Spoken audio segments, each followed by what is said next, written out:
नारायण नारायण नारायण। पिछली बार आप सभी को तर्पण के विषय में, श्राद्ध के विषय में जो जानकारी दी थी उसकी प्रतिक्रिया बड़ी शुभ आई है और जितने भी श्रद्धालु हैं जिन्होंने उन्हें श्रवण किया है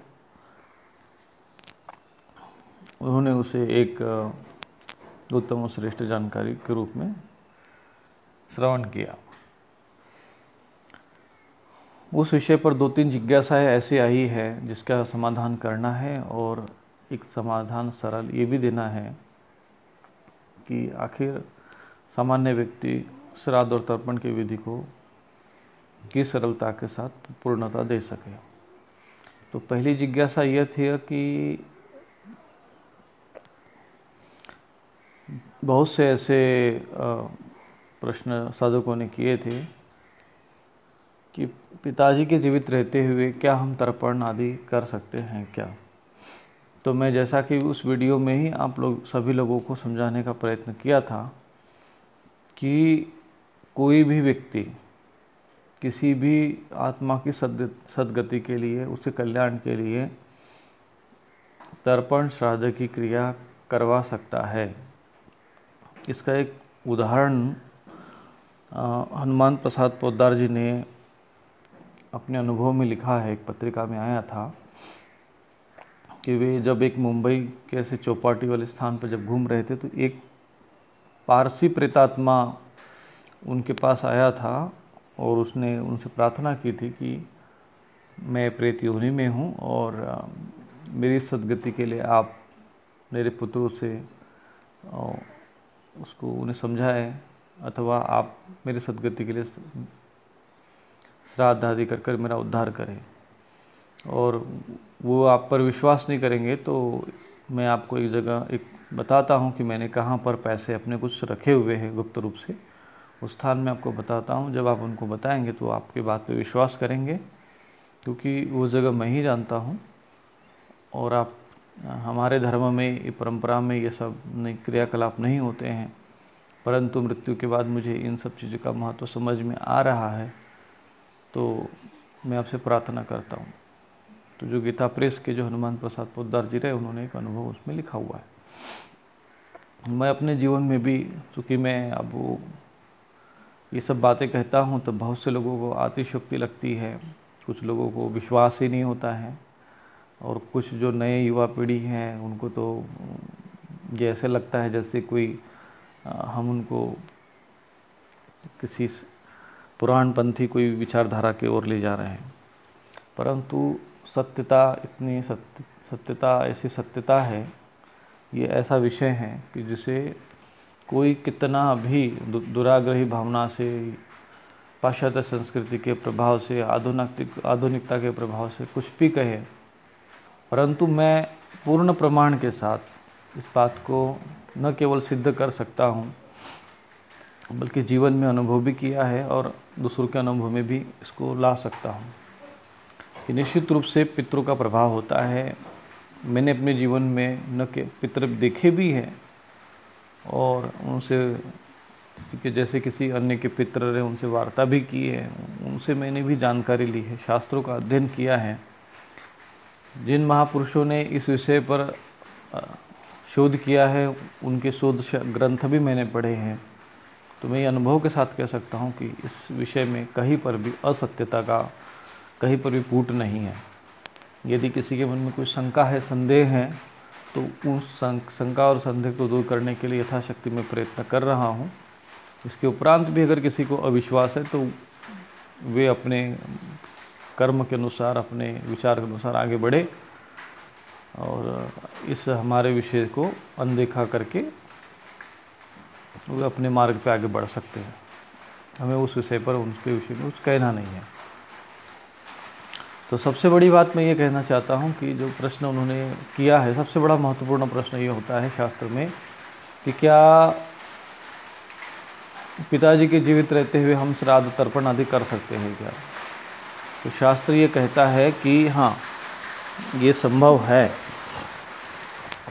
और इसको करना भी चाहिए।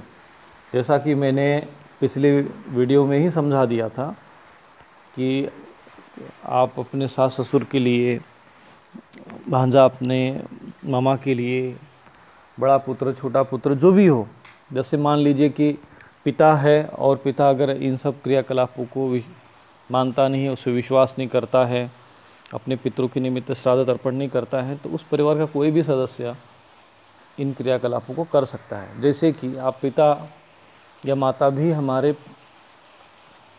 पितृ होते हैं तब जब वे शरीर को त्याग चुके होते हैं। यदि वो त्यागे नहीं है, अर्थात वो अभी हमारे माता पिता है, परंतु उनके जो माता पिता है वो हमारे पितृ अभी भी है। केवल पिता ही हमारे पितृ नहीं होते हैं, उनके जो पिता है, उन पिता के भी पिता जो है, उन पिता के भी जो पिता है वो पितृ की श्रेणी में माने जाते हैं। पितामह, प्रपितामह आदि ये सब उसमें वर्णन में आते हैं। तो ऐसा कोई नियम नहीं है, परंतु एक नियमानुसार ये कहा जाता है कि भाई घर का जो बड़ा पुत्र हो उसको करना चाहिए। यदि पिता जीवित है तो उनको करना चाहिए, परंतु यदि वे लोग नहीं करते हैं तो इसका अर्थ ये नहीं है कि घर का कोई अन्य सदस्य उनके लिए श्राद्ध तर्पण आदि नहीं कर सकता है। किसी भी घर में अगर किसी भी आत्मा की दुर्गति है, आपको लगता है कि नहीं हो चुकी है, वो सपने में आता है, आपको संकेत देता है, तो उसके निमित्त आप लोग श्राद्ध तर्पण कर सकते हैं। यह जो एक शंका है, इसको आप बिल्कुल, मैं जो कह रहा हूँ प्रमाण के साथ कह रहा हूँ, शास्त्रीय प्रमाण के साथ कह रहा हूँ। मेरे पास ऐसे अनेक प्रमाण उपलब्ध है। चूँकि वीडियो लंबा न हो इसलिए मैं अब उस विषय को विस्तार पूर्वक अभी जा नहीं रहा हूँ, कभी उस विषय पर पुनः चर्चा करूँगा। परंतु ये जो शंका है, जैसा जो प्रश्न साधकों ने, उपासकों ने, श्रद्धालुओं ने जो मुझे किया है, उसका उत्तर मैं यहाँ पे दे रहा हूँ। दूसरा एक ये है कि पितरों के उद्धार के लिए कुछ लोग मुझसे कहा कि भाई गुरुजी हम लोग हवन आदि क्या कर सकते हैं। तो भाई पितरों के निमित्त हवन नहीं होता है, हवन देवताओं के निमित्त होता है। इसलिए पितरों के निमित्त हवन का कोई विधान हमारे धर्मशास्त्र में नहीं है। हवन जो है केवल देवताओं को किया जाता है। हवन यज्ञ कुंड के माध्यम से, अग्नि के माध्यम से स्वाहा बोलकर जो हम लोग आहुतियाँ देते हैं वो देवताओं को प्राप्त होती हैं। पितरों के लिए जो विधान है, पितरों के लिए जो देवी शक्ति हैं, जो हम लोग जल और अन्न आदि प्रदान करते हैं, वस्त्र आदि और दान आदि उनको जो पितरों के निमित्त प्रदान करते हैं, उन तक पहुंचाने का जो कार्य करती है, उस शक्ति का नाम स्वधा है। इसलिए जल देते समय स्वधा बोला जाता है। तो कहीं कहीं उसमें स्वधा नमः, जैसे अगर हम लोग किसी भी अगर तर्पण करते हैं तो बहुत से लोग स्वधा नमः कहते हैं, तो वहाँ नमः भी कहने की आवश्यकता नहीं है, केवल स्वधा कह देंगे उतना ही पर्याप्त है। तो गीता प्रेस की एक पुस्तक है, उसमें आप बहुत सारा विस्तार पूर्वक लिखा हुआ है। सामान्य व्यक्ति उसको क्रियाकलापों को नहीं कर सकता है, परंतु उसमें केवल आपको एक कागज़ पे करना क्या है कि जिस पितरों के निमित्त जिनका नाम पता हो, तो उसमें से एक लाइन, जैसे किसी भी अगर पितृनाम, जैसे अगर अस्मत् पितृनाम प्रपितामह इदम सतिलम जलम स्वधा, इस तरीके से आप बोल देंगे तो नमः भी कुछ लोग लगा सकते हैं, लेकिन फिर भी उसमें आवश्यकता नहीं नमः की। जैसे हम लोग स्वाहा बोलते हैं तो बस स्वाहा के बाद नमः लगाने की आवश्यकता नहीं होती है। ऐसे स्वधा कह देने के बाद ही काम है, उसमें नमः लगाने की कोई आवश्यकता नहीं होती है। तो स्वाहा और स्वधा का ये फ़र्क आपको समझना पड़ेगा। और जो लोग ये स्वाहा और स्वधा का अंतर नहीं समझ सकते हैं, वे लोग देवताओं में और पितरों में अंतर नहीं समझ पाएंगे। देवताओं के लिए स्वाहा बोलकर अग्नि में आहुति दी जाती है और पितरों को स्वधा बोलकर जल दिया जाता है।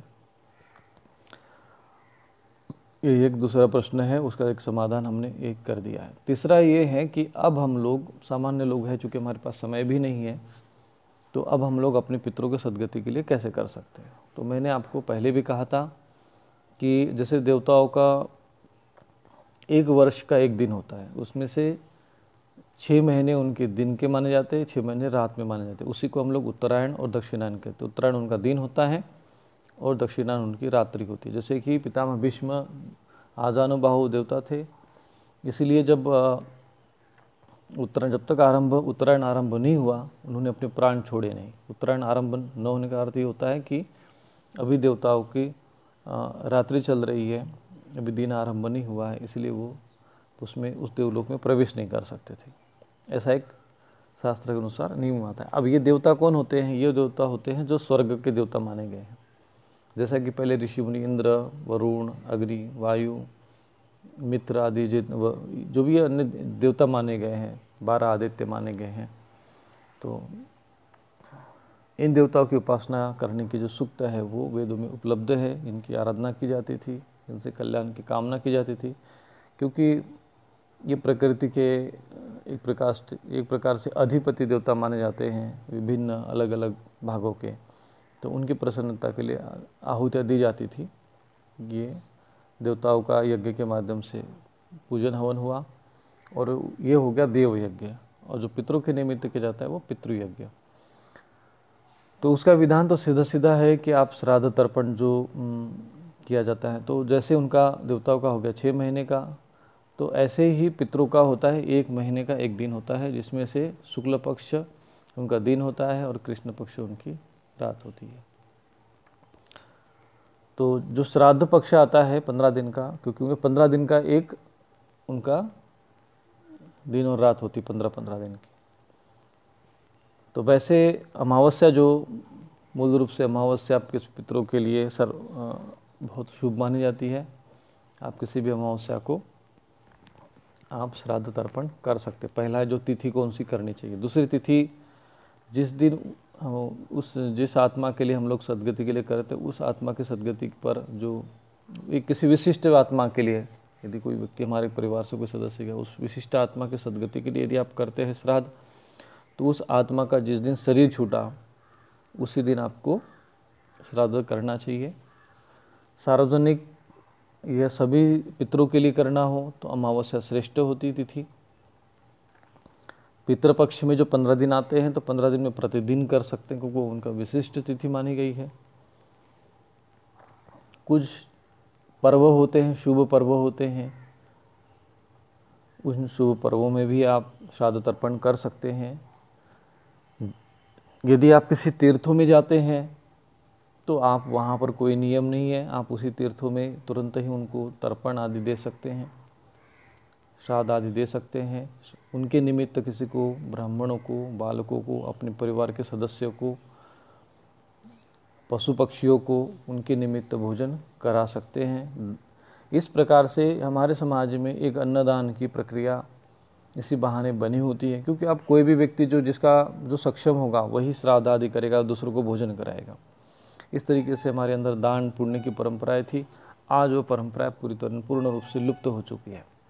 एक समय था, हमारे अपने समय में ही देखा हमने, कि जब गर्मी के दिन आते थे तो चारों तरफ लोग जल पेव लगाते थे। हम केदारनाथ यात्रा करते थे तो उस केदारनाथ यात्रा पे कितने सारे लंगर और कितने सारे भंडारा, भोजन भंडारा, प्रसाद आदि के बहुत सारे क्रियाकलाप होते थे। आज वो सब कुछ समाप्त हो गए, बस केवल दुकानें खुली हुई है, एक व्यापार चल रहा है, और जो धर्म की परंपरा थी वो पूर्ण रूप से लुप्त प्राय हो गई है। आज कहीं पर भी आपको जल पेय देखने को नहीं मिलेगा। तो इससे ये समझ सकते हैं कि हम लोग, वर्तमान पीढ़ी हमारी अपने धर्म से कितनी, अपने मूल परंपरा और संस्कृति से कितनी दूर जा चुकी है, ये एक उदाहरण से समझ सकते हैं।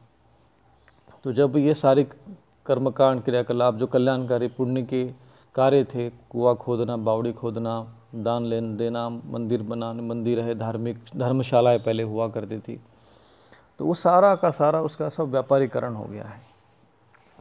तो जो परिस्थितियां हैं, अब उन परिस्थितियों को किस प्रकार से परिवर्तन करना है, क्या करना है, वो तो अब हमारा जो प्रयत्न है हम सभी को करना पड़ेगा। पुनः अपनी संस्कृति का और परंपरा की स्थापना करनी होगी, इसके सिवाय कोई विकल्प नहीं है। अन्यथा हम ऐसे एक संस्कृति के गर्त में जाएंगे, ऐसे गर्त में जाएंगे कि जहाँ भयानक विनाश के अतिरिक्त कुछ नहीं नज़र आएगा, और तब व्यक्ति को फिर पुनः धर्म की ओर वो वापस आएगा। तो मैं ये चाहता हूँ कि ठोकर खाए उसके पहले अच्छा है कि हम उसको, दूसरों को ठोकर खाते देखकर स्वयं संभल जाए। तो ये एक दो तीन जिज्ञासाएँ थी जिसकी हमने आपको समाधान कर दिया। अब आता है कि हम लोग इसको तिथि तो समझ में आ गई कि आप इन तिथियों में कर सकते हैं। और एक श्राद्ध होता है, आप नित्य तर्पण और श्राद्ध का विधान भी शास्त्र में होता है। तो यदि मैं प्रयत्न कर रहा हूँ कि जो तर्पण की विधि है उसको सरल, मैंने बहुत सरल पद्धति से लिखा है कि कोई भी व्यक्ति उसको सरल पद्धति से कर सके। गीता प्रेस के नित्य कर्म पूजा प्रकाश में तर्पण का आदि का विधान दिया हुआ है, लेकिन वो इतना विस्तृत है, इतना जटिल है, सामान्य व्यक्ति कर भी नहीं सकता है, और जो भी व्यक्ति करेगा उसको बहुत अधिक जटिल बना दिया गया है। तो मैंने उसके लिए तर्पण विधि को बहुत सरल और पूर्ण शास्त्रीय पद्धति के साथ लिखने का मैं प्रयत्न किया हुआ हूँ। अब उसे थोड़ा सा आप लोगों के समक्ष मैं रखूँगा। फिर भी अभी फ़िलहाल में आप, यदि आप चाहेंगे तो थोड़ा भी अगर ठीक से अध्ययन करेंगे तो नित्य कर्म पूजा प्रकाश में जो तर्पण, जो पितृयज्ञ हैं, तर्पण विधि है, उसको आप पढ़कर तर्पण कैसे करना चाहिए आप समझ सकते, क्योंकि उसमें पढ़ेंगे 2-3 बार तो आप स्वयं समझ जाएंगे। सारा विषय हम अपनी ओर से रखें। इससे अच्छा है कि थोड़ा बहुत आप भी अध्ययन करने का प्रयत्न करें यदि आप जिज्ञासु हैं तो। अब आता है कि यदि आप ये सब संस्कृत का ज्ञान नहीं रखते हैं, इतना समय नहीं दे सकते हैं, तो अब हम अपने पितरों के निमित्त तर्पण कैसे करें। तो जैसा कि मैंने बताया, इन तिथियों में या प्रतिदिन भी आप जैसे अमावस्या को आदि कर सकते हैं, या पितृपक्ष भी आएगा तो पितृपक्ष में भी आप अपने श्राद्ध जो पितरों के निमित्त, मैंने जैसा कि बहुत सरल उपाय बताया था कि आप 6 पत्तलों में आप जो भी भोजन बनाएंगे, आप 6 पत्तलों में आप उसको रखिए। जो भी भोजन बनाते उसमें विशेषकर खीर आदि भी, जो मीठे भोजन होता है वो तो और अच्छा माना जाता है।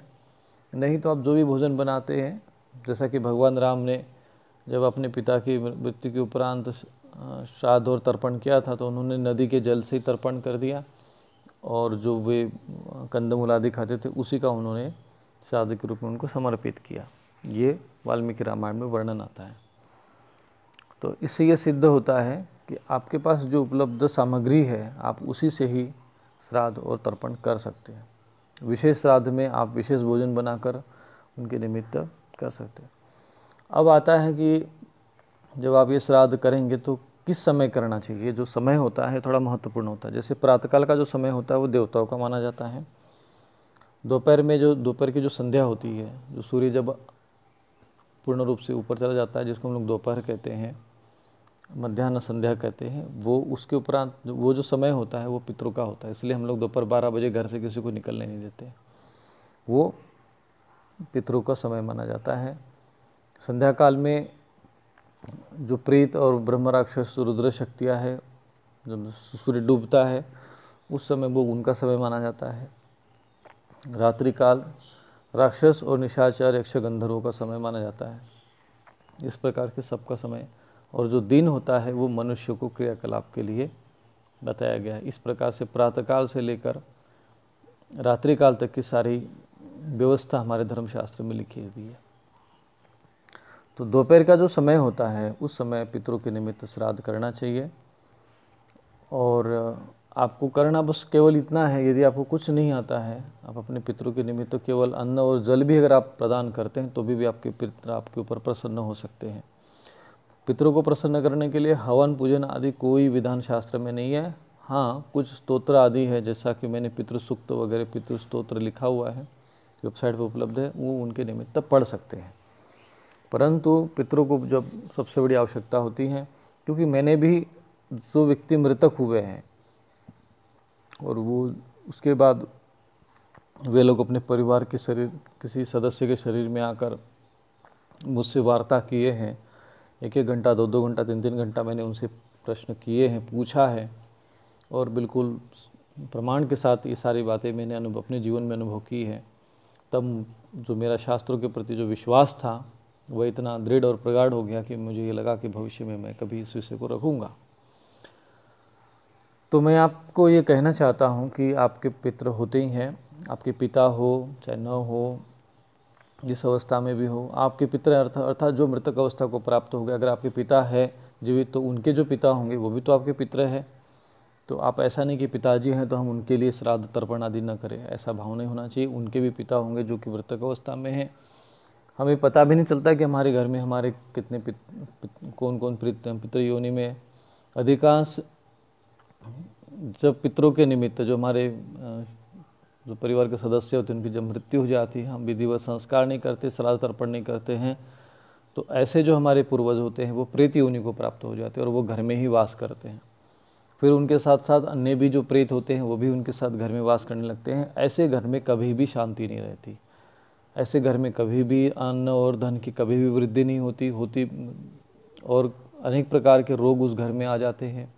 अनायास कष्ट और अशांति का वातावरण उस घर में बना होता है। आप निश्चित मान लीजिए कि ये पितृदोष से अनेक लोग ग्रसित हैं। मैं क्या कह सकता हूँ, मेरे पास जो जिस प्रकार के लोगों की समस्या आती हैं उसको देखते हुए इस बाधा को मैं समझ सकता हूँ कि ये बहुत लोग इससे ग्रसित हैं। तो इसका समाधान करने के लिए जब हम लोग यहाँ वहाँ जाते हैं तो भाई हम तुम्हारे पूर्वज है, ये है वो है, तो दुनिया भर के उसमें लोगों को समझाने का प्रयत्न करते हैं। परंतु जो शास्त्रों में जो सरल विधान है मैं वो आप लोगों को समझाने का प्रयत्न करता हूँ। तो सबसे पहला ये है कि आप जो इन तिथियों में जो मैंने, और वो इस समय में आप दोपहर के समय में 6 पत्तल में आप थोड़ा सा छोटे छोटे 6 पत्तल लीजिए या 6 थाली ले लीजिए, उसमें आप भोजन थोड़ा थोड़ा भोजन सब के लिए निमित्त निकालिए और वहाँ पे जल रखिए, उसको पानी का घेरा बना दीजिए, 2 बत्ती आदि लगाकर उस वातावरण को सुगंधित करिए और हाथ में जल लेकर संकल्प करिए कि मेरे जो भी पितृ हो, ज्ञात अज्ञात और जो दुर्गति को प्राप्त हो अथवा जो पितृलोक में हो, उन्हें ये श्रद्धापूर्वक दिया हुआ अन्न और जल, श्राद्ध का अन्न भी कह सकते हैं। श्राद्ध का अर्थ होता है जो श्रद्धा से दिए हुए अन्न को श्राद्ध कहते हैं। श्रद्धापूर्वक अन्नदान करना उसको श्राद्ध कहते हैं, वस्त्र दान करना उसको श्राद्ध कहते हैं, जल दान करना उसको श्राद्ध कहते हैं, तर्पण कहते हैं। तो आप उनको ये बस केवल हिंदी में बोल देंगे, संकल्प कर देंगे मैं श्रद्धापूर्वक जो दान दे रहा हूँ तो वो मेरे पितरों को प्राप्त हो, ऐसा बोल कर जल वहीं पे छोड़ दीजिए और उस जल की ओर थोड़ा सा पानी का घेरा बना दीजिए, तो बत्ती रख दीजिए, जल वगैरह रख दीजिए और आप वो जल जो कुछ समय तक उसको आधा घंटा तक उसको रहने दीजिए। फिर वो आप चाहे तो किसी भी पशु पक्षियों को आप उसको खिला सकते हैं यदि आपके पास उपलब्ध हो। जो भी आपके श्राद्ध पक्ष में आपके यहाँ आकर भोजन करने को तैयार हो, ऐसे ब्राह्मण, परिवार के सदस्य, गांव के कोई सदस्य, बालक, कन्या, किसी को भी आप भोजन करा सकते हैं। तो इस तरीके से भोजन कराना एक प्रकार से पुण्य कर्म भी है और पितरों के निमित्त यदि आप करते तो आपका दायित्व भी है, कर्तव्य भी है और घर में सुख शांति के लिए एक आवश्यक कर्म है। तर्पण के निमित्त भी है, थोड़ा सा तर्पण की विधि सीखनी पड़ेगी और समझनी पड़ेगी। नहीं भी समझ में आया तो आप किसी तीर्थों में भी जाते हैं तो बहुत से लोग क्या करते हैं कि बस वो जल लेकर सूर्य भगवान को की ओर दे देते हैं। उनको समझ में नहीं आता कि हमें क्या बोलना चाहिए क्या नहीं, अपना भूर्भुवः स्व करके जल छोड़ देते हैं। ठीक है, वो लोग सूर्य भगवान को जल देते हैं, वैसे भी सूर्य भी पितरों के देवताओं में से एक माने गए हैं कि जो पितरों तक आपकी भावनाएं पहुंचाते हैं। तो वहाँ पर जब आप जल देते हैं तो वहाँ पर 2-3 जगह पे आप जल अपनी भावनाओं के साथ छोड़ सकते हैं। एक तो ये जल है कि आप जब जल भी छोड़े तो पितरों के लिए एक पितृतीर्थ होता है। पितृतीर्थ का होता है जैसे अंगूठा और तर्जनी के बीच का जो जगह होती है, जैसे अगर हम लोग देवताओं को जल छोड़ते हैं तो हम लोग उंगलियों की तरफ से, जो हमारे चारों उंगलियां है, जैसे हाथ में एक अंजुली बनाकर हम उंगलियों की तरफ से जल छोड़ते हैं, वो देवताओं को प्राप्त होता है। और पितरों को जो जल छोड़ा जाता है वो अंगूठा और तर्जनी के बीच की जो जगह होती है उधर से जल छोड़ा जाता है, उसको पितृतीर्थ कहते हैं। दुर्भाग्य से आज ये सारे विषय मुझे बताना पड़ रहा है, लोगों को इन छोटी छोटी बातों का बिल्कुल जानकारी न रही नहीं है और वर्तमान पीढ़ी तो बिल्कुल इस, चूँकि विषय कहीं पर सिखाने के लिए कोई व्यवस्था और संस्था बनी हुई नहीं है और कोई बताने की उसकी दिशा में कोई ध्यान देता नहीं है, इसलिए अब लोगों को इस विषय में ज्ञान नहीं रहा कि पितृतीर्थ किसे कहते हैं, देव तीर्थ किसे कहते हैं, ऋषि तीर्थ किसे कहते हैं। तो पितृतीर्थ से जल देना चाहिए उस समय भी आप ये कह सकते हैं कि मैं अपने पितरों के निमित्त जो ज्ञात अज्ञात इस तरह शब्द बोलकर, जिसको आपको पता हो तो उनका नाम लीजिए, न पता हो तो आप बोल सकते हैं कि मेरे जो भी ज्ञात अज्ञात पितर हो उन्हें ये जल प्राप्त हो। ऐसा करके आप जितनी हो सके उस तीर्थ जल की जलांजलि दे सकते हैं। जब भी आप तर्पण करें तो उसमें जल में तिल मिलाने का विधान है, इसलिए उसको तिलकोदकम कहा जाता है। तिल मिला हुआ जो उदक माने जल को तिलकोदकम कहते हैं। नहीं तो सामान्य जल से भी आप तर्पण कर सकते हैं। इस तरीके से आप जल भी दे सकते हैं। आप चाहे तो घर में भी, अगर आप चाहे तो एक थाली में भी तर्पण, उसमें जल दे छोड़कर थाली में भी आप तर्पण कर सकते हैं। ये सामान्य प्रक्रिया है। न करने से, यदि आप बिल्कुल नहीं करते हैं और आपको ज्ञान नहीं है इसलिए आप नहीं करते हैं, तो न करने से इस प्रकार की भावनाओं के साथ, ये हुआ भावनाओं के साथ श्राद्ध तर्पण करना। जब हमें कोई मंत्र नहीं मालूम है, विधि विधान नहीं मालूम है, तो अपने भावनाओं के साथ ये कर सकते हैं। दूसरा है कि आप विधि विधान के साथ स्वयं सीखिए और उस विधि विधान के साथ करने का प्रयत्न करें। दूसरा उपाय ये है। तीसरा उपाय ये है कि जो ये कर्मकांड करने वाले ब्राह्मण, विद्वान, पंडित, पुरोहित जो भी होते हैं, आपके कुल पुरोहित है, उनके माध्यम से भी आप श्राद्ध तर्पण की क्रियाएं करा सकते हैं। और एक उपाय और भी होता है, जैसे शास्त्रों में, अगर यदि कोई हमारे परिवार में कोई विशिष्ट व्यक्ति, कोई एक व्यक्ति के लिए यदि जब हमको उद्धार के लिए कोई प्रेत योनि को प्राप्त हो गया है, वो हमें सपने में बार बार दिख रहा है, तो उसके उद्धार के लिए नारायण बलि का विधान होता है। और हमारे अनेक पितर हैं, कौन पितर हमारे प्रेत योनि में है, कौन पितर हमारे प्रेत लोक में है, कुछ हमें इसका ज्ञान नहीं है, तो उसके लिए एक त्रिपिंडी श्राद्ध करने का भी विधान है, वो कर सकते हैं।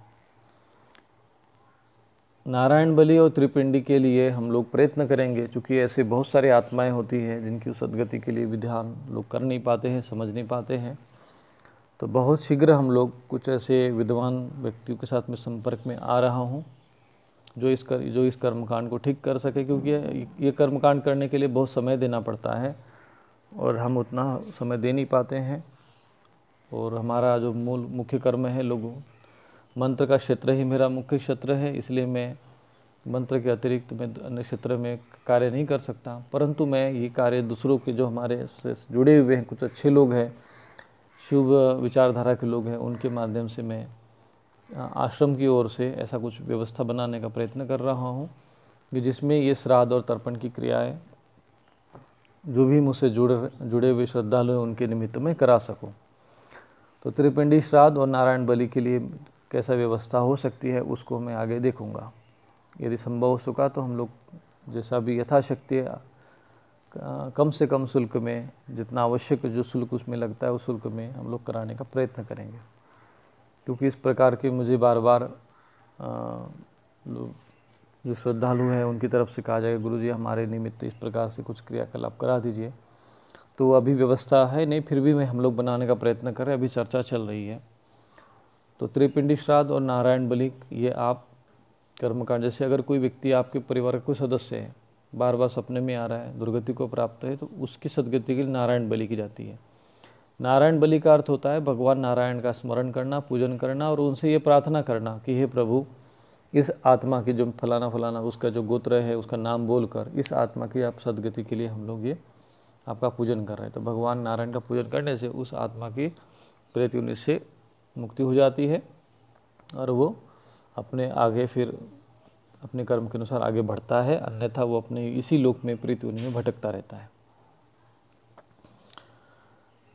अन्य भी जो शास्त्रों में जैसे उपाय हैं आप कर सकते हैं पितरों के निमित्त, और वो उपाय होते हैं जैसे भगवान शिव महापुराण कराना, श्रीमद् भागवत महापुराण, महाभारत, वाल्मीकि रामायण, इनका पारायण करना भी पितरों के निमित्त एक अच्छा शुभ कर्म माना जाता है। इसके अतिरिक्त यदि आपके पितर पूर्वज अगर धार्मिक परंपरा के रहे हैं तो आप धार्मिक क्रियाकलाप अपने घर में करें। यदि आपके पितर दानदाता रहे हैं, दान पुण्य कर्म करने वाले रहे, तो आप भी अपने उनके तरह जब हमारे जैसे हमारे पितृ रहे, पूर्वज हमारे रहे, उस हिसाब से अगर हम कर्म करते हैं तो वो प्रसन्न होते हैं। जैसे यदि आपके पूर्वज ऐसे रहे हैं कि वे लोग दान पुण्य करते थे, तो आप भी दान पुण्य आदि कर्म काम करें। कुछ अच्छे कहीं न हो तो किसी के लिए जल प्याऊ लगाना, कहीं पर भोजन आदि के लिए व्यवस्था करना, कहीं वस्त्रदान करना, कुआं खोदना, या जैसे पानी आदि की व्यवस्था करना, कहीं धर्मशाला बनाना, कहीं मंदिर बनाना, कोई गुरुकुल आदि, जैसे जैसे भी जितने भी सत्कर्म हैं, शुभ कर्म हैं, वृद्धाश्रम बनाना, विधवाश्रम बनाना, ये सारे जो धार्मिक क्रियाकलाप है वो करने से भी आपके पितृ, आपके पूर्वज प्रसन्न होते हैं। लोगों को ये धारणा है, जैसे जो ज्ञानवश जो लोग ये सोचते हैं, जो ज्ञानी लोग होते हैं, केवल एक साइंटिस्ट हो जाना, कोई विद्वान हो जाना, बहुत पढ़ा लिखा IAS PCS हो जाना, इससे वो कोई व्यक्ति विद्वान नहीं होता है। विद्वान व्यक्ति वही है, ज्ञानी वही है जिसने स्वयं को जान लिया। आत्मज्ञान जिसको प्राप्त हो वही ज्ञानी है। स्वयं को शरीर मान लेना यह अज्ञान है। और बहुत से लोग ये धारणा बना लेते हैं कि बस व्यक्ति कोई मर गया तो इसका अर्थ ये होगा कि वो उसका अस्तित्व समाप्त हो गया, जबकि ऐसा नहीं। कोई भी संसार में आत्मा मृत्यु को प्राप्त नहीं होती है। और जैसे चूँकि मनुष्य जैसे पुराने वस्त्रों को त्याग देता है, नया वस्त्र धारण करता है, ऐसे ही आत्मा विभिन्न शरीरों को धारण करती रहती है। तो ये भी मनुष्य का एक शरीर होता है जिसे हम लोग धारण किए हुए हैं, और एक न एक दिन इसको छोड़ना पड़ेगा। ऐसा तो कोई कह ही नहीं सकता कि हाँ भाई हमें ये शरीर धारण किया तो मुझे शरीर छोड़ना नहीं पड़ेगा। तो उसी शरीर को त्याग करने को मृत्यु कहते हैं। मृत्यु का अर्थ यह नहीं होता है कि उस आत्मा का अस्तित्व नष्ट हुआ है। किसी भी आत्मा का अस्तित्व नष्ट नहीं होता है। वो किसी न किसी लोक में, किसी न किसी रूप में वो रहती है। और जो आत्मा हमारे से जो हमारे पूर्वज है, जो पितृ है, उनका हमारे साथ संबंध होता है, वे हमें प्रभावित करती है, वे हमें श्राप और आशीर्वाद दोनों दे सकती है। जो लोग इन सब कर्मकांडों को मानते नहीं है, समझते नहीं है, तो उनका वो ज्ञान, उनकी वो जो भी है धारणा है, मान्यता है, वो उन्हीं पर कल्याणकारी सिद्ध हो। परंतु जो लोग सनातन परंपरा को मानते, सनातन धर्म से जुड़े हुए हैं, उनको इस विषय का ज्ञान रखना चाहिए। तो आप भागवत कथा आदि के द्वारा भी अपने पितरों के निमित्त कल्याण कर सकते हैं। तो मैंने जैसा कि क्रम से 4-5 उपाय बता दिए हैं, जिसको जैसा संभव हो, जिसको ज्ञान नहीं है वो अपनी भावनाओं के साथ कर सकता है, जिनको विधि विधान पता है वे स्वयं कर सकते हैं, जो सक्षम है आर्थिक रूप से वे दूसरों के माध्यम से करा सकते हैं। जो कर्मकांड है, पुरोहित है, ब्राह्मण है, पंडित है, जो भी उनके माध्यम से करा सकते हैं। हम लोग अपनी तरफ से प्रयत्न कर रहे हैं आश्रम की ओर से भी कि इसके भी एक व्यवस्था बनाई जाए। आप चाहे तो तीर्थों में, श्राद्धों, जब तीर्थ स्थानों में जाते हैं, जैसे बद्रीनाथ आदि, केदारनाथ, या कोई हरिद्वार, ऋषिकेश जाते हैं, काशी विश्वनाथ जी आप जाते हैं, उज्जैन जाते हैं, नासिक जाते हैं, कहीं पर भी आप तीर्थ स्थानों में जाओ तो वहाँ के लोगों से संपर्क करके अपने पितरों के निमित्त दान पुण्य आदि करना चाहिए। और जैसा कि मैंने बताया कि श्रीमद् भागवत महापुराण आदि जो ग्रंथ है, इसका विधिवत पारायण कराना चाहिए। जिस प्रकार से आजकल केवल भागवत महापुराण के नाम पर गाना बजाना होता है और संगीत और भजन कीर्तन में ही भागवत को समाप्त कर दिया जाता है, वो भागवत कल्याणकारी नहीं मानी जाती है। सारा संपूर्ण विषय जो कि 12 स्कंद का विषय है, उसकी जो कथा पूर्ण सुननी चाहिए।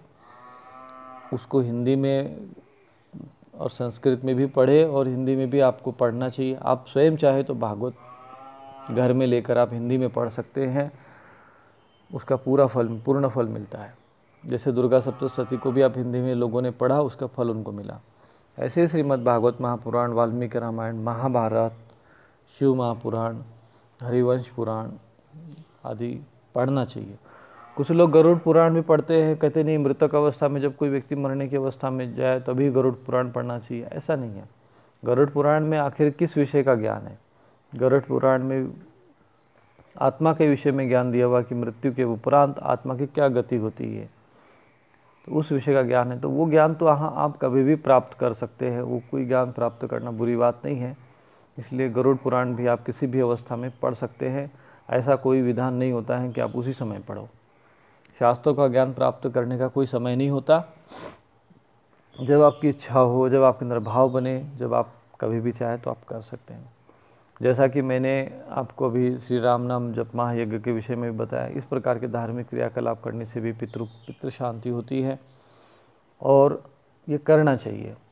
प्रत्येक गृहस्थी व्यक्ति जो गृहस्थ होता है, जो केवल धनोपार्जन करता है, केवल ये नहीं है कि बस उसने अपने लिए कमाया है तो अपने बच्चे और परिवार के लिए ही वो उसका दायित्व है, ऐसा नहीं है। उसको कर के रूप में राष्ट्र के लिए अपना टैक्स देना पड़ता है, कर देना पड़ता है, उसके ऊपर पूर्ण दायित्व होता है। देवताओं के निमित्त, पितरों के निमित्त, कोई अतिथि आ गया तो उनके लिए, अड़ोस पड़ोस में यदि कोई भिखारी है, भूखा है, तो उनके निमित्त दान पुण्य करना, पशु पक्षियों को चारा देना, ये सारे कर्म क्योंकि सब कुछ गृहस्थों के ऊपर निर्भर होते हैं, इसलिए उसका दायित्व होता है। और चूँकि इससे क्या होता है कि जो गृहस्थ जीवन में हमसे कुछ जो अशुभ कर्म होते हैं, वो हमारे अशुभ कर्मों का शमन हो जाता है और मानव जीवन का जो मूल उद्देश्य है, धर्म, अर्थ, काम और मोक्ष की जो प्राप्ति है, वो गृहस्थ जीवन में ही, गृहस्थाश्रम में ही पूर्णता को प्राप्त होती है। इसलिए इस प्रकार की क्रियाकलाप करना हमारे जीवन का भाग है, हमारा दायित्व है, हमारा कर्तव्य है। केवल अपने लिए अन्नदान कमाना, फिर उसी में ही पूर्ण जीवन खपा देना, तो फिर किसी के पास धन टिकता नहीं है, वो फिर किसी न किसी रूप में अपना रास्ता बना लेता है। फिर घर में रोग आते हैं, घर में फिर समस्या आती है, बच्चे हमारे कुसंस्कारगामी बनते हैं, वो लोग धन को उड़ा देते हैं। धन तो वैसे भी किसी के पास टिकने वाला नहीं है, इसलिए कहते हैं कि धन की उत्तम गति दान होती है, मध्यम गति भोग है, और आप दान और भोग नहीं कर सके तो उसका विनाश होना ही होना है। बड़े बड़े राजा महाराजाओं के राजमहल आज खंडर बन चुके हैं, और जो बड़े बड़े जो बिल्डिंगें बनाकर वो सोचते हैं कि नहीं, इससे हम लोग महान कार्य कर दिए हैं, तो ऐसा नहीं होता। महान कार्य वो है जो अपने परलोक को जो संवारता है। रामचरितमानस में कहा गया है कि बड़े भाग मानुष तन पावा, सुर दुर्लभ सब ग्रंथ ही गावा, साधन धाम मोक्ष कर द्वारा। ये जो साधन का धाम है शरीर और मोक्ष का द्वार है। पाई न जेई परलोक सवारा, जिसको प्राप्त करके जिन्होंने अपना परलोक नहीं सुधारा, सो परत्र दुख पाव वही, सिर धुनि धुनि पछताए। फिर वो यहाँ और वहाँ सर्वत्र दुख पाता है और सिर पीट पीट कर फिर वो पछताता रहता है। और काल ही कर्म ही ईश्वरी मिथ्या दोष लगाए, फिर वो अपने भाग्य को, ईश्वर को, काल को, समय को वो फिर एक झूठा दोष लगाता रहता है। तो इसलिए ये जितने भी कर्मकांड है, जितना संभव है, भगवान की भक्ति, देवताओं के निमित्त कार्य, पितरों के निमित्त जो भी हमारा दायित्व बनता है, वो अपने जीवन का अंग बनाकर हमें करना चाहिए। तो ये विषय मैंने आज आपके सामने रखा है। मुझे लगता है कि इसमें आपके समाधान हो चुका है। फिर भी यथाशक्ति किसी को समझ में नहीं आया तो वो संदेश भेज सकते हैं। अगले वीडियो में मैं और अधिक जो भी प्रश्न है उनको उत्तर देने का और समाधान करने का प्रयत्न करूँगा। तर्पण विधि को भी मैं सरल रूप देकर लिखने का प्रयत्न करूँगा। आश्रम की ओर से भी जो भी व्यवस्था मैं बना सकता हूँ वो बनाने का भी मैं प्रयत्न करूँगा। और आने वाले समय में इस विषय को कितना सरलता से हम लोगों के समक्ष रख सकते हैं, समाज के लोगों में, कि किस प्रकार से इसका प्रशिक्षण दे सकते हैं, इसकी प्रशिक्षण की भी मैं व्यवस्था शिविरों के माध्यम से करने के विचार बना रहा हूँ। क्योंकि कहीं न कहीं से इसकी शुरुआत तो करनी पड़ेगी। माना कि कहीं कहीं ऐसा नहीं है, अच्छी जगहों पे भी इसका ज्ञान दिया जाता है, फिर भी जिस प्रकार से इसका व्यवस्था चाहिए उस प्रकार का व्यवस्था आज के समय में उपलब्ध नहीं है। हम लोग उसको भी बनाने का प्रयत्न करेंगे। आने वाले समय में हम लोग इस विषय को, जैसे कि अब तो चूँकि लॉकडाउन लगा हुआ है इसलिए शिविर आदि का आयोजन कर नहीं सकते हैं। जब ये समाप्त हो जाएगा तो हम छोटे छोटे 3-3 दिन के, एक सप्ताह के शिविर आयोजित करेंगे और वहाँ पर ये सारे विधान को हम सरल पद्धति से कैसे सीख सकते हैं, कैसे कर सकते हैं, ये सारे विधान सीखने का प्रयत्न करेंगे। नारायण नारायण नारायण।